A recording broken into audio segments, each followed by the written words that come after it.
Hello friends, আজ আমরা চলে যাচ্ছি সেই দুনিয়ায় যেখানে আগে আমরা জানতাম শুধু একটা রাজ্য ছিল, কিন্তু এই মুভিতে এসে আমরা বুঝতে পারবো আসলে আরও অনেক ভিন্ন ভিন্ন অদ্ভুত জগৎ ও পরিস্থিতি থাকতে পারে। তো মুভির শুরুতেই আমরা দেখি রাতের অন্ধকারে তিনজন লোক চুপিসারে মোর্স নামের সেই জাদুকরি জঙ্গলের ভেতরে ঢুকে পড়েছে। তারা সেখানে এসেছে জাদুকরি প্রাণীগুলোকে চুরি করার জন্য। তাদের মধ্যে একজন একটা ছোট্ট প্রাণীকে ধরে ফেলে।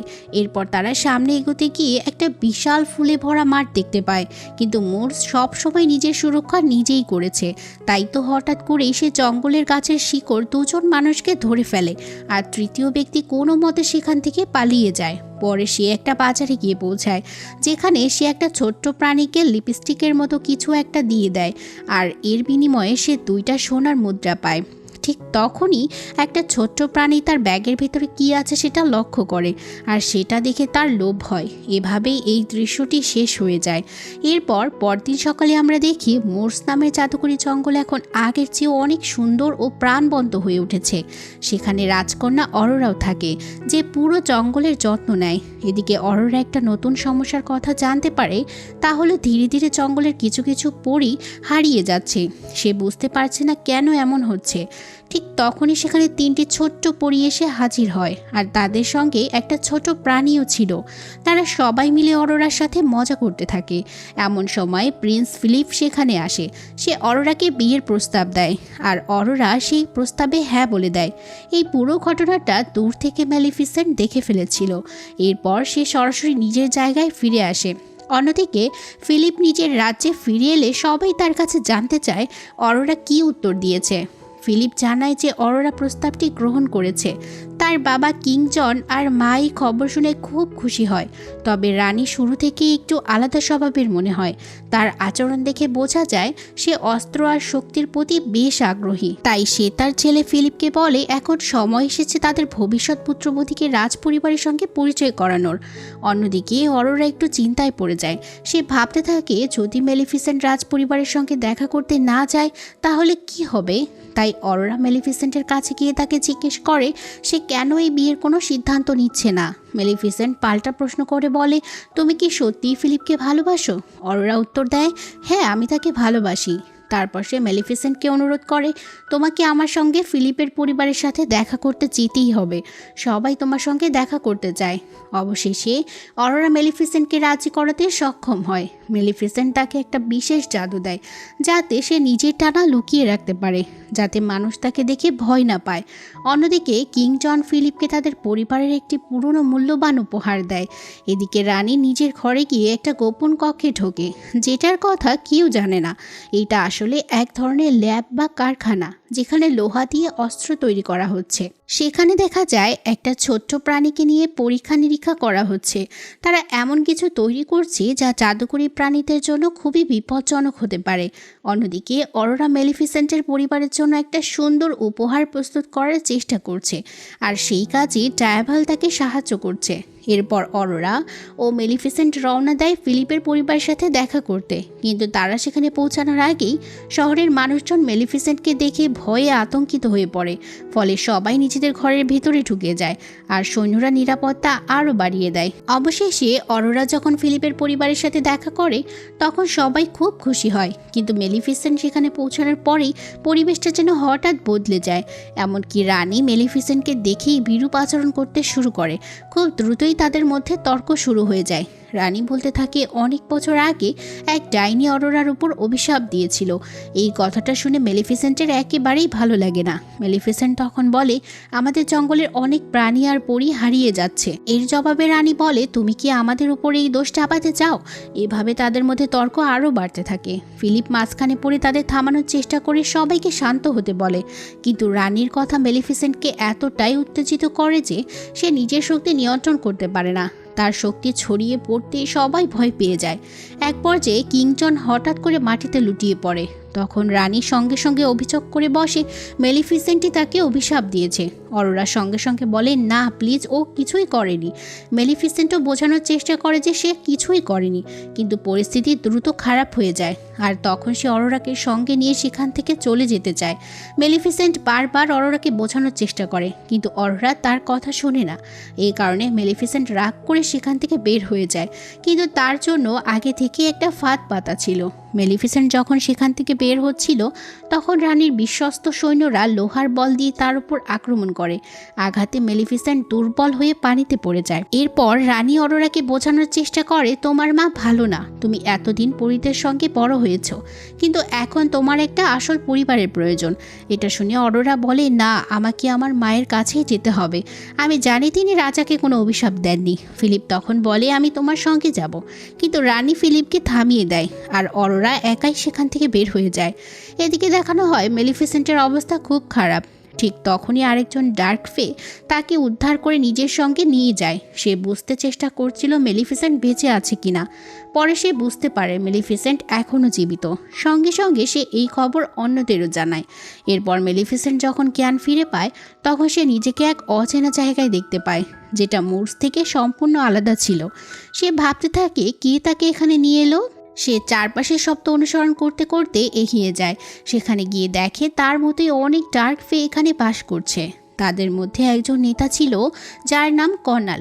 সে সবাইকে বলে আমাদের মানুষদের উপর আক্রমণ করতেই হবে, না হলে আমরা আর কতদিন এভাবে লুকিয়ে থাকব। তখন আরেকজন যে মেলিফিসেন্টকে বাঁচিয়েছিল সে বলে এখন আমাদের মধ্যে একজন এসেছে যার শক্তি সবচেয়ে বেশি, আমাদের উচিত তার শক্তিকে কাজে লাগানো। মেলিফিসেন্ট সেখানে পৌঁছাতেই কর্নাল তার কাছে আসে, কিন্তু মেলিফিসেন্ট তার শক্তি দিয়ে তাকে দূরে ছুঁড়ে ফেলে দেয়। এটা দেখে বাকিরা খুব খুশি হয়ে যায়। তারা বুঝতে পারে মেলিফিসেন্ট আসলে কতটা শক্তিশালী এবং মানুষের বিরুদ্ধে লড়াইয়ে সে তাদের অনেক সাহায্য করতে পারবে। এরপর সবাই একসাথে অন্য একটি জায়গায় চলে যায়। ওদিকে যে ডার্ক ফে মেলিফিসেন্টকে বাঁচিয়েছিল সে তাকে নিজের সঙ্গে নিয়ে যায় এবং বলে চলো আমি তোমাকে আমাদের সবার সঙ্গে পরিচয় করিয়ে দিই। মেলিফিসেন্ট এখানে এসে একেবারে নতুন এক জগৎ দেখতে পায়। সে প্রথমবার বুঝতে পারে তার মতো আরও অনেকেই এখনও বেঁচে আছে। সে আরও জানতে পারে অনেক বছর আগে মোর্স ছাড়াও আরও অনেক জায়গা ছিল যেখানে তারা খোলা আকাশের নিচে স্বাধীনভাবে বাস করত, কিন্তু ধীরে ধীরে মানুষের আগমনের কারণে তাদের সবাইকে লুকিয়ে থাকতে বাধ্য হতে হয়েছে। এদিকে অরোরা মোর্সে ফিরে এসে মেলিফিসেন্টকে খুঁজতে থাকে, কিন্তু কোথাও তাকে খুঁজে পায় না। হতাশ হয়ে সে ফিরে আসে। তার পেছনে একটা ছোট প্রাণীও আসে, কিন্তু ভুল করে সে রাজ্যর ভেতরে ঢুকে পড়ে। সেখানে একজন লোক সেই ছোট্ট প্রাণীটাকে ধরে ফেলে। অরোরা সবাইকে জানায় আমি মেলিফিসেন্টকে খুঁজে বের করার অনেক চেষ্টা করেছি, কিন্তু সে আমাদের ছেড়ে চলে গিয়েছে, সে আর হয়তো ফিরবে না। এই কথা সবাইকে বিশ্বাস করাতে সে সফল হয়। এদিকে রানীর মনে একটা পরিকল্পনা ছিল, যদি অরোরা তার ছেলের সঙ্গে বিয়ে করে তাহলে পুরো রাজ্য তার নিয়ন্ত্রণে চলে আসবে, এমনকি মুরসও। এই কারণে রাজ্য জুড়ে ঘোষণা দেওয়া হয় 3 দিনের মধ্যে ফিলিপ আর অরোরার বিয়ে হবে। অন্যদিকে ডার্ক ফেদের নেতা মেলিফিসেন্টকে বলে তুমি আমাদের মধ্যে সবচেয়ে শক্তিশালী, তুমি ফিনিক্সের বংশধর। ফিনিক্সেরা আমাদের মধ্যে সবচেয়ে শক্তিশালী ছিল, তাদের মধ্যে এখন শুধু তুমিই বেঁচে আছো। সে আরও বলে আমাদের জন্য খোলা আকাশ আবার ফিরে পাওয়ার একমাত্র উপায় হলো তুমি, আর তুমি তো একজন মানুষের সন্তান, অরোরাকেও বড় করে তুলেছ। যদি তুমি ফিনিক্সের পুরো শক্তি পেতে চাও তাহলে তোমাকে তাকে ছেড়ে দিতে হবে। এই কথা শুনে মেলিফিসেন্ট খুবই রেগে যায়। সে বলে আমি অরোরাকে একদমই চিনি না। এদিকে রাজ্যে বিয়ের প্রস্তুতি শুরু হয়ে যায়। অরোরা নিজের বিয়ের পোশাক বেছে নিচ্ছিল। পরীরা তার জন্য একটা সুন্দর ড্রেস বানিয়েছিল, কিন্তু রানী সেই ড্রেস পছন্দ করে না। সে চায় অরোরা রাজ্যর নিয়ম অনুযায়ী পোশাক পরুক। এই সময় অরোরার মনে পড়ে কিভাবে মেলিফিসেন্ট তাকে ছোট থেকে বড় করেছে। ফিলিপ তখন অরোরাকে বলে যদি তুমি চাও আমরা বিয়েটা পিছিয়ে দিতে পারি, তোমার যদি ঠিক না লাগে তাহলে কোনো সমস্যা নেই, কিন্তু অরোরা তাকে না করে দেয়। অন্যদিকে রাজ্যর ল্যাবে একটি ভয়ঙ্কর জিনিস তৈরি করা হচ্ছিল। তারা একটা পাউডার বানায়। এই পাউডারটা পরীদের জন্য মারাত্মক। লোহার গুঁড়োর সঙ্গে বিশেষ ফুলের উপাদান মিশিয়ে এই পাউডার তৈরি করা হয়। এটা পরীদের হত্যা করতে পারে। এই জিনিস দেখে রানী খুব খুশি হয়। সে এটা পরীক্ষা করার জন্য একটা ছোট্ট পরীর ওপর ব্যবহার করে, যার ফলে পরীটি সেখানেই মারা যায়। ল্যাবের লোকজন জানায় যদি এই পাউডার আরও বেশি পরিমাণে তৈরি করতে হয় তাহলে আরও বেশি সেই বিশেষ ফুল দরকার। তাই রানী তার সৈন্যদের মোর্সে পাঠায় যাতে তারা সেই ফুলগুলো নিয়ে আসতে পারে। সৈন্যরা গিয়ে জঙ্গলের গাছ থেকে সেই ফুলগুলো চুরি করতে শুরু করে। অন্যদিকে মেলিফিসেন্ট এই ব্যাপারটা টের পেয়ে যায়। সে বুঝতে পারে বড় কিছু একটা ঘটতে চলেছে। তাই মেলিফিসেন্ট ডেলফিকে সেখানে রেখে মোর্সকে বাঁচানোর জন্য বেরিয়ে পড়ে। তার পেছনে বোরা আর কনালও যায়। তারা গিয়ে দেখে মানুষজন এই জায়গাটাও প্রায় ফাঁকা করে দিয়েছে। এদিকে লুকিয়ে থাকা সৈন্যরা মেলিফিসেন্টের উপর লোহার বল দিয়ে আক্রমণ করতে যাচ্ছিল। ঠিক তখনই কনাল এসে সামনে দাঁড়ায়। এটা দেখে মেলিফিসেন্ট ভীষণ রেগে যায়। সে নিচে নেমে নিজের চারপাশে একটা শক্তিশালী ঢাল তৈরি করে যাতে তার উপর কোনো আক্রমণ কাজ না করে। অন্যদিকে বোরা আর কনাল মিলে সব সৈন্যদের পরাস্ত করে ফেলে। এরপর তারা মেলিফিসেন্টকে নিয়ে তাদের গোপন আশ্রয়ে ফিরে আসে। এদিকে দেখা যায় মোর্স থেকে ছোট ছোট জাদুকরী প্রাণীগুলো অরোরার বিয়েতে যোগ দেওয়ার জন্য বের হয়ে পড়েছে, কিন্তু যারা মানুষের রূপ নিতে পারে না তাদের ভেতরে ঢুকতে দেওয়া হচ্ছিল না। অন্যদিকে বিয়ের আগে ফিলিপ অরোরাকে একটা উপহার দিতে আসে, কিন্তু সেই উপহার দেখে অরোরা একটু সন্দেহ হয়, কারণ এটা মোর্সের বিশেষ ফুল দিয়ে তৈরি। এই সন্দেহ দূর করার জন্য অরোরা রানীর ঘরে একবার যায়। সেখানে সে কিছু অদ্ভুত মূর্তি দেখতে পায়। সে যখন একটা মূর্তির মুখ সোজা করে তখন হঠাৎ করে একটা গোপন দরজা খুলে যায়, যেটা আসলে সেই লুকোনো ল্যাবের পথ ছিল। অন্যদিকে মেলিফিসেন্ট খুবই ক্ষুব্ধ হয়ে পড়েছে। সে বুঝতে পারে মানুষরা এখন সীমা ছাড়িয়ে যাচ্ছে।